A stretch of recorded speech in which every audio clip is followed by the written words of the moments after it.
Bonjour à tous, on est ravis, Antoine et moi, de vous présenter l'axe partenariat de l'unité de soutien SSA du Québec.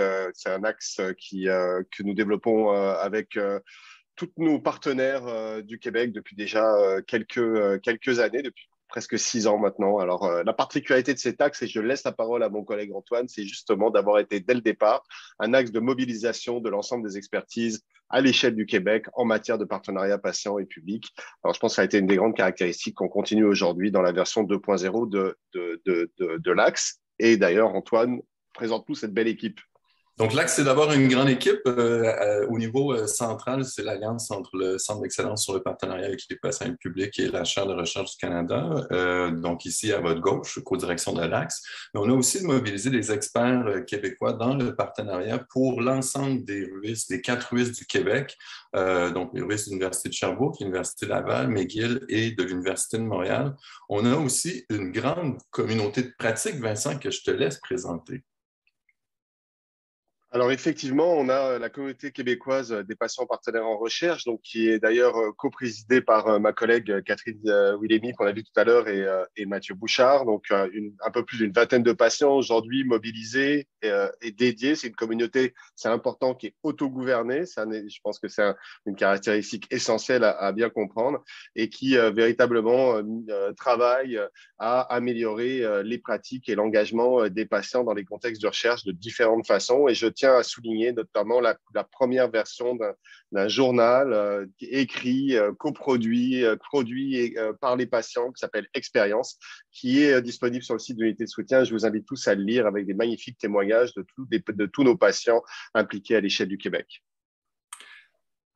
Qu'est-ce que ça veut dire un système de santé qui apprend avec les patients et les citoyens? Mais c'est reconnaître l'expertise de chacun d'abord, donc l'expertise des patients, des proches et des citoyens qui sont des experts de la vie, de l'expérience de la vie avec la maladie, mais aussi des experts de la vie dans leur communauté, qui vient compléter l'expertise des chercheurs, qui sont les experts de la méthodologie scientifique, et l'expertise des professionnels de la santé, qui sont les experts de la maladie et du système professionnel de santé. Concrètement, le partenariat, ça s'inscrit à travers l'ensemble de la démarche d'un système de santé apprenant. Et on a un exemple très concret à vous partager. Imaginez-vous qu'en mars 2020, l'ensemble de la société québécoise s'est retrouvée à devoir apprendre très rapidement. Et du coup, on a eu des patients qui ont appris à se soigner seuls. 80% des cas de COVID s'étaient soignés à la maison sans aucun professionnel de la santé. Les patients devaient décider si c'était plus risqué ou bénéfique d'aller consulter dans un système de santé qui était menacé. Puis les citoyens ont appris à prévenir, mais aussi à prendre soin les uns des autres pour prévenir la maladie, mais aussi réduire les conséquences de la pandémie. Les professionnels aussi, Vincent, ont dû apprendre. Exactement. Et en parallèle, les professionnels se sont organisés aussi autour, bien entendu, on l'a vu, des défis majeurs qu'on avait en matière d'organisation des soins, mais aussi en matière de traitement, en matière de vaccination, etc. Donc, deux systèmes de santé apprenants, Antoine, qui sont développés un peu en parallèle, mais qui tranquillement ont convergé durant l'épidémie, durant la continuité de la pandémie, n'est-ce pas?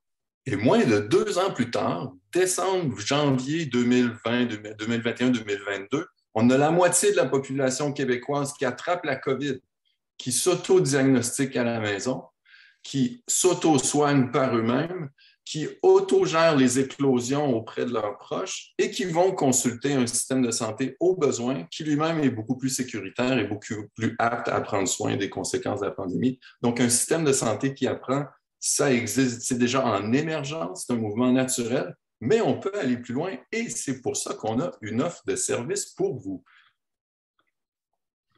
Donc, une offre de service qui se résume en 3 phases. Donc, bien entendu, une capacité pour les personnes qui aimeraient mieux comprendre comment engager des patients dans ces logiques de système apprenant, une offre de consultation pour aider au recrutement des patients partenaires, animer des sessions de co-design, du coaching, etc. On a développé beaucoup de formations avec tous nos partenaires à l'échelle du Québec aussi. Donc, il y a un vrai curriculum de formation aujourd'hui pour renforcer les capacités de partenariat et d'engagement. Et puis des outils. Je vous rappelle qu'au Québec, on a eu un leadership même national canadien sur l'élaboration d'une boîte à outils de gestion de l'évaluation du partenariat patient et public.